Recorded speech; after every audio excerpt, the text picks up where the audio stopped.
It is a Slooper Tuesday today. Joe Huizinga, my partner. I'm Chris Merrill. Joe, always wonderful to see you. Behind the scenes, we were getting ready to talk Slooper Tuesday. And all of a sudden, about, an hour and a half ago? It sounds like you've developed a bit of a list. Can Slooper you Tuesday. explain the slooper part? Slooper duper. So it's Super Tuesday. It's a little sloppy. Okay. It's a little super.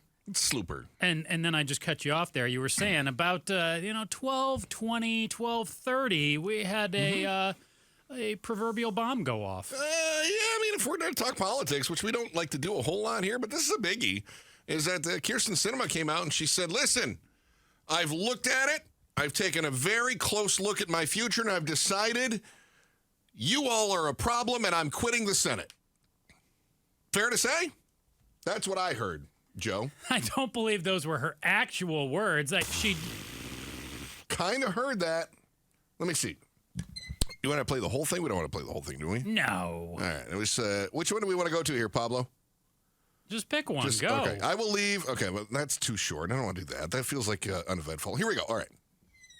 This is Kyrsten Sinema in her "I'm quitting and it's all your fault" speech. I believe in my approach, but it's not what America wants right now.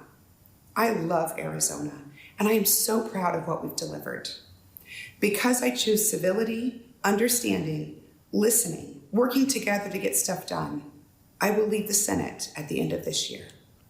Huh. It's interesting. It's because those tend to be the qualities someone lists as a reason that they want to run for office.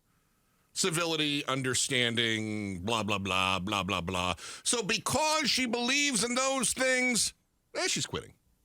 Well, I thought that was interesting. Aren't those the things we look for in somebody who we elect as well? I thought so, but she says, nope, nobody wants my civil approach any longer. And because of all of you heathens, I quit. Here's a little bit longer cut here. Americans still choose to retreat farther to their partisan corners.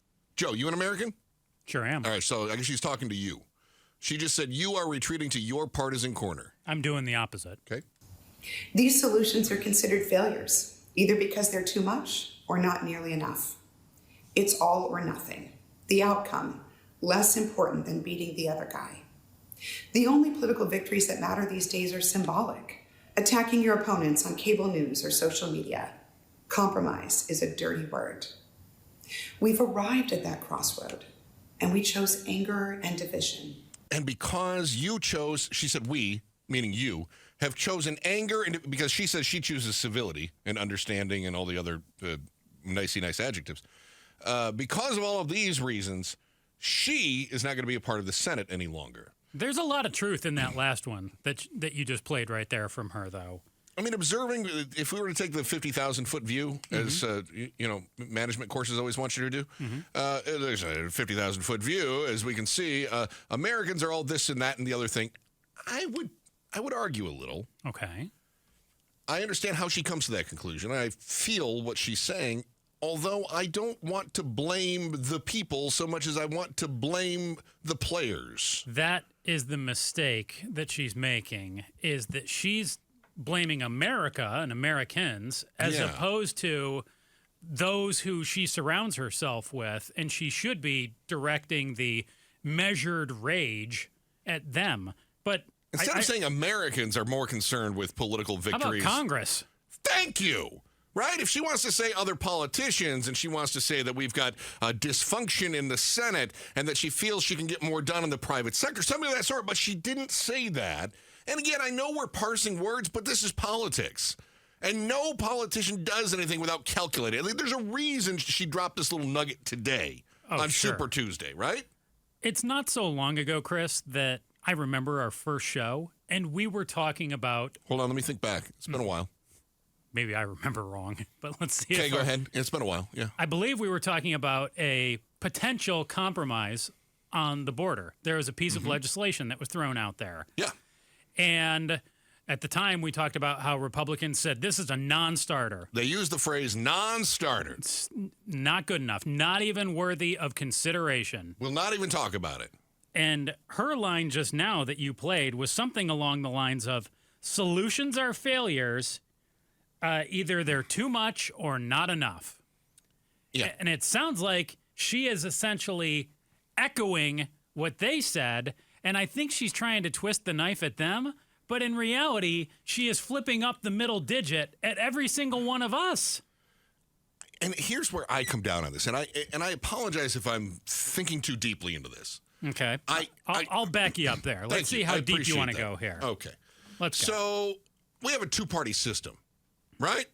You want to be an independent, you don't get to win. Not in Arizona. You don't get to win.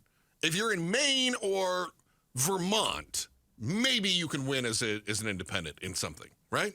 But we have a two-party system in Arizona and most of the country, which means you either align with the left or you align with the right, okay? And through that two-party system, we have a primary system. In many states, most of them, 15 of them, I guess the majority today, this is the largest Tuesday primary in the entire country, right? Super Tuesday. Super Tuesday. If you want to win over the base, you have to be the most to the right or the most to the left in order to really rally the most from that base. However, when it comes to the general election, you have gone to the left or you've gone to the right, and coming back to center, as Nixon would always talk about trying to come back to the center during the general, we don't do that any longer. Instead, we say, forget the independent voters, forget trying to get people to cross over. I just need to rally my base and get them to show up. So there's no incentive from a political standpoint to cater to compromise because the goal is victory at all costs. That's what she laments. I don't think it's the people's fault. I think it's the system's fault. And I would challenge that narrative, too, and say if there are two separate but equal groups that are pulling for a base, that there should be a base available in the middle, potentially from both of those groups of people who are disenfranchised or who say, you know what, that side's not for me. That side's not either. I want something else. All right, so you're talking about a third party. Yeah. The problem is, and here, let me bring this up, and it will be a recurring theme on today's program, and that is that what you're talking about is a generic candidate, a generic independent. But what happens is you've got an environmentalist that says the Democrats aren't doing enough and the Republicans are monsters. You've got somebody who is hardline immigration that says the Republicans aren't going far enough and the Democrats are monsters. So that green person and that anti-immigration person are not suddenly going to meet in the middle.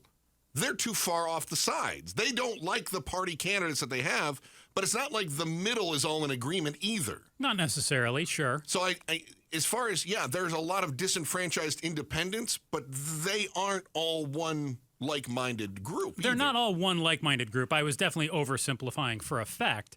But my point is, if there's two big groups out there, there is still a group in the middle who says, neither of these sides are for me. I want something else. Give me a third option. Great point, Joe. Now, imagine that you are the Democratic machine or the Republican machine. Squash that middle. There you go. Now, we've set up a primary, and the only way that you can vote in the primary is if you choose my team or their team. Make a decision right now. You have to pick, but your taxpayers will pay for it either way.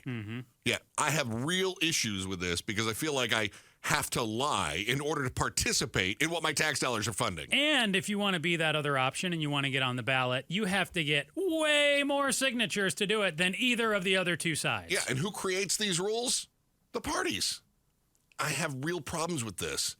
And the other thing, too, is that I think that the election system that we have could be cleaned up. I've seen other states do it, whether it's ranked choice like they have in Maine or jungle primaries like they have in Georgia or in California. Oh, Chris. Really? Jungle primaries? I think these are the best way to go about it. I really do, because it forces somebody to appeal to the broadest group, not necessarily the loudest in their base.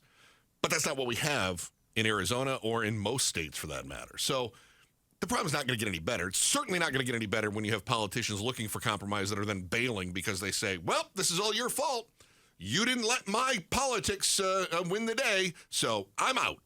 And that's what I saw Sinema do today. It's what I saw today, too.